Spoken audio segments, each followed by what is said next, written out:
ಜಾಗತಿಕ ಮಹಾಮಾರಿ ಕೊರೋನಾ ವಿರುದ್ಧ ಹೋರಾಡಿ ಯಶಸ್ವಿಯಾಗಿ ಅದನ್ನು ಮಣಿಸುವುದರ ಜೊತೆಗೆ ದೇಶದ ಆರ್ಥಿಕತೆಯತ್ತ ಗಮನ ಹರಿಸುವುದು ಇಂದಿನ ಅಗತ್ಯವಾಗಿದೆ ಎಂದು ಪ್ರಧಾನಿ ನರೇಂದ್ರ ಮೋದಿ ಪ್ರತಿಪಾದಿಸಿದ್ದಾರೆ. ಭಾರತೀಯ ಕೈಗಾರಿಕೆಗಳ ಒಕ್ಕೂಟದ 125ನೇ ವರ್ಷದ ಸಮಾರಂಭ ಉದ್ದೇಶಿಸಿ ಮಾತನಾಡಿದ ಅವರು, ಪ್ರಸಕ್ತ ಸಂಕಷ್ಟದ ಸನ್ನಿವೇಶದಲ್ಲಿ ಒಂದೆಡೆ ದೇಶದ ಜನರ ಪ್ರಾಣವನ್ನು ರಕ್ಷಿಸಬೇಕಾಗಿದೆ, ಮತ್ತೊಂದೆಡೆ ದೇಶದ ಆರ್ಥಿಕ ಪರಿಸ್ಥಿತಿಯನ್ನು ಸುಸ್ಥಿರಗೊಳಿಸಬೇಕಾಗಿದೆ. ಈ ಸನ್ನಿವೇಶದಲ್ಲಿ ದೇಶದ ಆರ್ಥಿಕತೆಯನ್ನು ಪ್ರಗತಿಯ ಪಥಕ್ಕೆ ತರಲು ದೇಶದ ಔದ್ಯೋಗಿಕ ಜಗತ್ತು ಶ್ರಮಿಸುತ್ತಿದ್ದು ಪ್ರಶಂಸೆಗೆ ಅರ್ಹವಾಗಿದ್ದಾರೆ ಎಂದರು.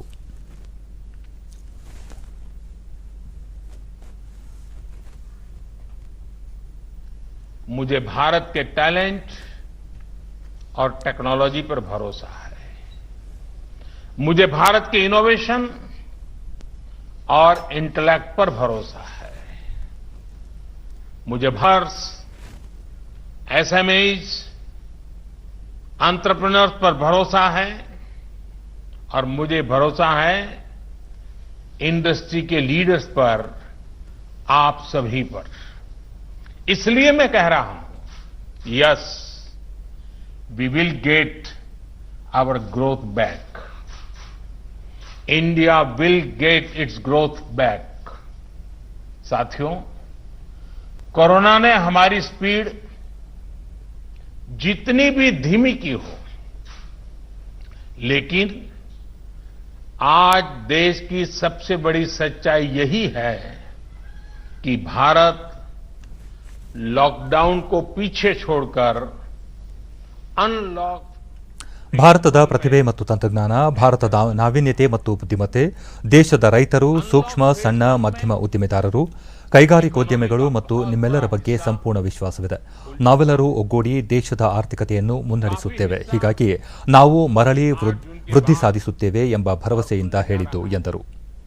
ಕೊರೋನಾ ನಮ್ಮ ಪ್ರಗತಿಯ ವೇಗವನ್ನು ಕಡಿಮೆ ಮಾಡಿದೆ, ಆದರೂ ದೇಶ ಲಾಕ್ಡೌನ್ ಅನ್ನು ಹಿಂದೆ ಸರಿಸಿ ಅನ್ಲಾಕ್ ಮೊದಲ ಹಂತಕ್ಕೆ ಪ್ರವೇಶಿಸಿದ್ದು ಆರ್ಥಿಕ ವೃದ್ಧಿಯ ಮರಳುವಿಕೆ ಪ್ರಕ್ರಿಯೆ ಆರಂಭವಾಗಿದೆ ಎಂದರು.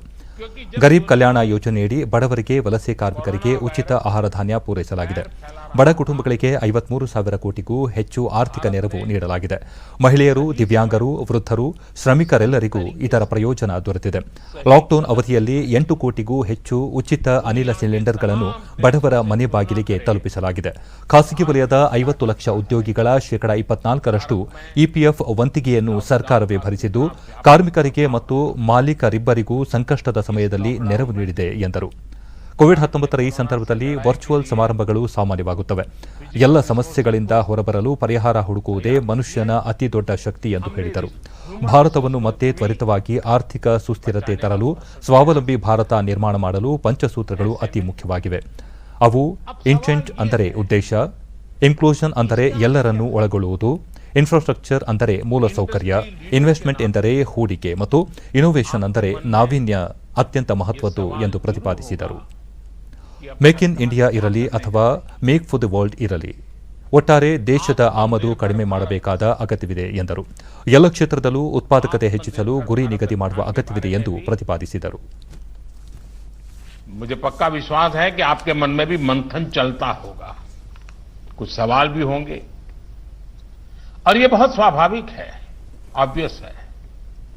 साथियों, कोरोना के खिलाफ इकोनॉमी को फिर से मजबूत करना, ये हमारी हाईएस्ट प्रायोरिटीज में से एक प्रमुख प्रायोरिटी है. इसके लिए सरकार जो डिसीजंस अभी तुरंत लेने जरूरी है, वो तो एक के बाद एक ले ही रही है, लेकिन साथ साथ में ऐसे भी फैसले लिए गए हैं जो लॉन्ग रन में देश की मदद करेंगे. साथियों, प्रधानमंत्री गरीब कल्याण योजना ने गरीबों को तुरंत लाभ देने में बहुत मदद की है.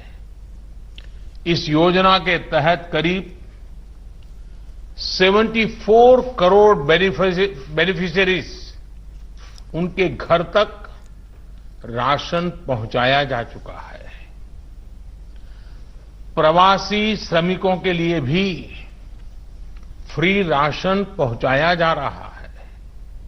इसके अलावा अभी तक गरीब परिवारों को